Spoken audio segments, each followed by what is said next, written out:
et bienvenue dans Ce que je retiens.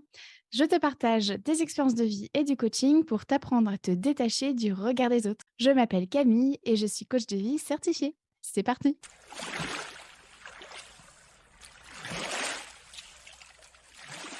Aujourd'hui, dans ce 52e épisode, je te partage ce que je retiens de ces fêtes de famille à devoir justifier mes choix professionnels auprès de mon entourage et je te donne des clés pour t'apprendre à ne plus subir une conversation désagréable, tout ça dans le but de passer de bons moments durant les fêtes de famille.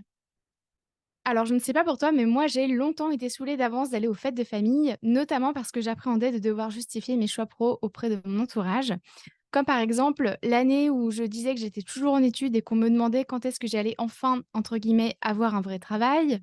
Ou bien l'année où je disais que j'en avais marre d'être enseignante et qu'on me disait que c'était quand même un chouette métier, l'enseignement.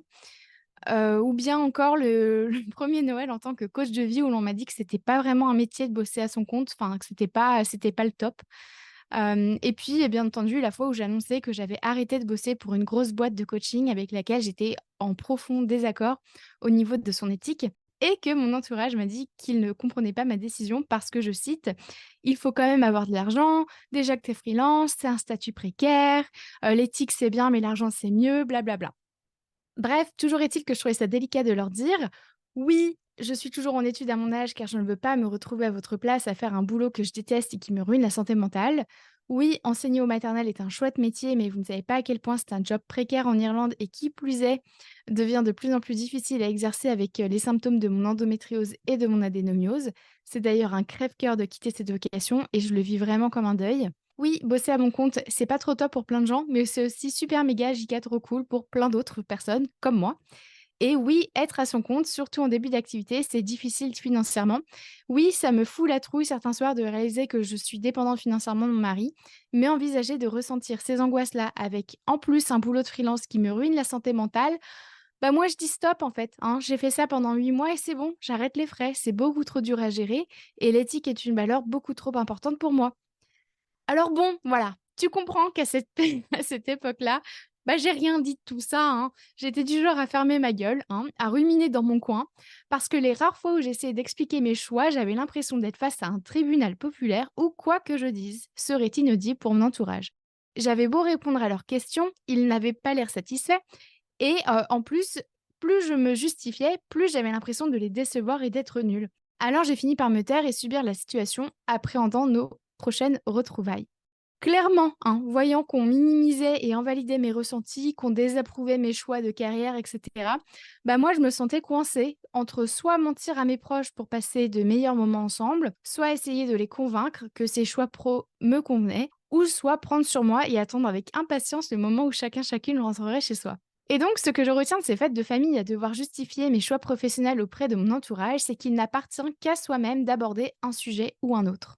En effet. Et d'ailleurs, jusqu'à preuve du contraire, rien ne te pousse à répondre aux questions que l'on te pose. Rien ne te pousse à te justifier de quoi que ce soit, hein. Et ça, c'est ce que j'ai compris avec le temps, c'est que, en fait, quand j'essayais de me justifier, notamment vis-à-vis de mes choix professionnels, c'était souvent pour nourrir mon besoin de reconnaissance et d'amour. Je me disais que s'ils arrivaient à comprendre mes choix, alors ils m'aimeraient davantage et me diraient que j'ai bien fait, que c'était une bonne chose pour moi. Sauf que tu le sais, si tu as écouté plusieurs épisodes de ce podcast, c'est qu'on fait toujours les choses pour répondre à nos besoins, même si on n'en a pas nécessairement conscience, que les besoins de chaque être humain évoluent au cours d'une journée, qu'on a toutes et tous un besoin d'appartenance, qu'il existe mille et une stratégies pour répondre à un besoin unique, qu'un besoin peut se nourrir par une aide extérieure et ou par soi-même, et que ce qu'une personne nous dit, c'est toujours par rapport à elle, à ses valeurs et à ses besoins. Or, quand Suzanne, entre le plat et le dessert, te demande pourquoi tu veux encore changer de boulot, eh bien, tu ne connais absolument rien de ses besoins ni même de son intention. Si ça se trouve, elle admire ta force mentale à changer de voie car elle a besoin de courage pour changer de boulot, ou bien elle a besoin de clarté pour aider une amie à elle qui n'est pas bien dans son boulot, ou alors elle veut te prouver par A plus B que tu te plantes totalement car de par son histoire personnelle, avoir un salaire fixe est hyper important et ça lui permet de nourrir son besoin de sécurité matérielle, ou alors elle a un besoin de réassurance car elle s'inquiète pour toi, parce qu'elle veut que tu ailles bien. Et donc, le fait est que tu ne sais pas pourquoi Suzanne te pose cette question. Rien ne garantit qu'elle attende de toi que tu lui rendes des comptes. D'ailleurs, penser comme cela, ça s'appelle avoir un biais de pessimisme, et là, je te renvoie à l'épisode 37 pour creuser cette notion. Ensuite, si on se sent contrainte de répondre aux questions que l'on pose, c'est probablement parce qu'on a été conditionné comme ça, hein. Si on ne répond pas, ça fait genre on est irrespectueuse et malpoli envers l'autre. Sauf qu'en fait, il faut que dalle, hein. Je le répète, il faut que dalle. À tout moment, tu as le choix de ne pas répondre. D'ailleurs, plus qu'un choix, il s'agit de ton droit. Enfin, connaître ton intention dans une discussion permet de réguler ton énergie. En effet, si tu sais que ce que tu veux, c'est passer un bon moment avec Suzanne, eh bien, ça te conditionne à aborder des sujets avec lesquels tu es à l'aise à l'instant T et ça te permet de poser ta limite de communication avec bienveillance et dans la non-violence. Et quand je parle de poser ta limite de communication, j'implique le fait de reconnaître pour toi quels sujets sont OK et pas OK d'aborder avec toi.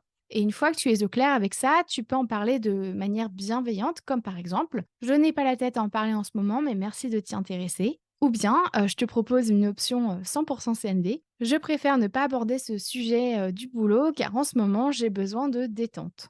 Et donc, comme tu le vois, poser ta limite, ça peut se faire de manière bienveillante et sans agressivité envers l'autre. Je te dis ça car souvent, mes clientes qui démarrent Spotlight, donc mon programme de coaching, me disent qu'elles n'osent pas poser leurs limites car elles ont peur de blesser l'autre ou bien de créer une dispute. C'est une peur que j'ai moi-même eue, alors je te comprends totalement si tu l'as aussi. Et en fait, tu vois, ce qui est important de garder en tête, c'est que ta limite, tu ne la poses pas contre l'autre, mais vraiment pour toi, pour te préserver, pour te sentir en sécurité, hein. Je te parle notamment de sécurité affective, matérielle, émotionnelle, etc. Et puis, tu vois, ce que je dis aussi à mes clientes, c'est que les limites, c'est comme un mur. C'est toi qui décides de son apparence. Soit tu choisis de garder les briques apparentes, soit tu choisis de placarder des affiches tu n'es pas la bienvenue, ou bien je ne veux pas de toi, ou bien soit tu choisis de le décorer ce mur avec tout plein de fleurs qui sentent bon. Et là, tu seras d'accord avec moi, je pense, ta perception du mur sera bien différente selon que tu te retrouves devant l'un ou l'autre. Et puis, pour conclure cette partie, je ne vais pas te mentir et te faire croire qu'aujourd'hui, je ne me sens plus du tout mal à l'aise durant les fêtes de famille. Mais ce qui est certain, c'est que je subis vachement moins ces moments-là, notamment parce que je suis au clair sur mon intention pour ces retrouvailles. Et donc, si toi aussi tu souhaites apprendre à ne plus subir une conversation désagréable afin de passer de bons moments durant les fêtes de famille, voici ce que je te propose. Déjà, en amont, je t'invite à te demander de quoi tu as besoin en ce moment. Est-ce d'écoute, de calme, de découverte, de connexion, d'aide, d'indépendance, de sécurité affective, de jeu, d'unité, de mouvement, de partage, de solitude, etc. Toujours en amont, je t'invite aussi à déterminer ton intention pour ces fêtes de famille. Par exemple, passer un bon moment avec Suzanne et Samuel, ou bien découvrir la région, ou bien te créer des souvenirs, etc.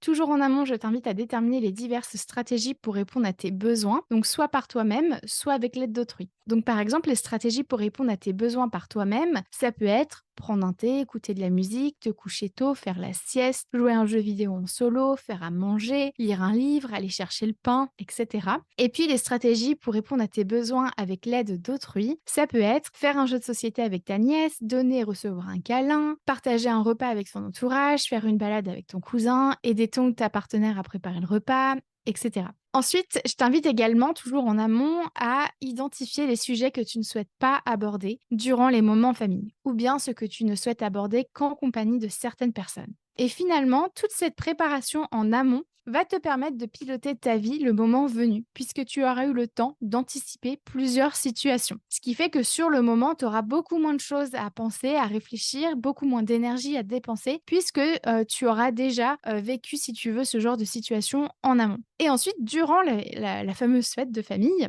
je t'invite à te demander régulièrement comment tu te sens, de quoi tu as besoin et comment tu peux nourrir tes besoins. Je t'invite aussi à adopter la paire de lunettes du dialogue et de la bienveillance au moment de poser ta limite de communication avec l'autre. Par exemple, comment pourrais-je lui dire que je ne veux pas aborder ce sujet mais que je veux continuer de discuter avec lui? Ou bien comment pourrais-je lui dire avec amour? Et puis je te rappelle qu'à tout moment, tu as la possibilité de poser une limite physique en plus de ta limite de communication. Ça peut ressembler à ceci. Là, je me sens frustrée car j'ai besoin de sérénité. C'est pour ça que je sors me balader toute seule. On pourra en reparler quand je rentre si tu le souhaites. Et puis, pour terminer cet épisode, je te propose justement des épisodes de podcast complémentaires, comme le 15 sur les limites, le 23 sur la peur de décevoir, le 24 sur les injonctions des fêtes de fin d'année, le 37 sur le biais de pessimisme et le 45 sur comment t'affirmer de manière bienveillante. Et voilà pour aujourd'hui. Et toi, que retiens-tu de cet épisode?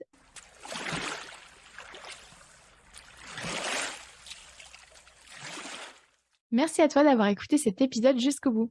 Si tu souhaites en savoir plus sur mon travail, rejoins-moi sur Instagram sur la page La Coach Camille, ainsi que sur mon site internet www.lacoachcamille.com. Prends soin de toi.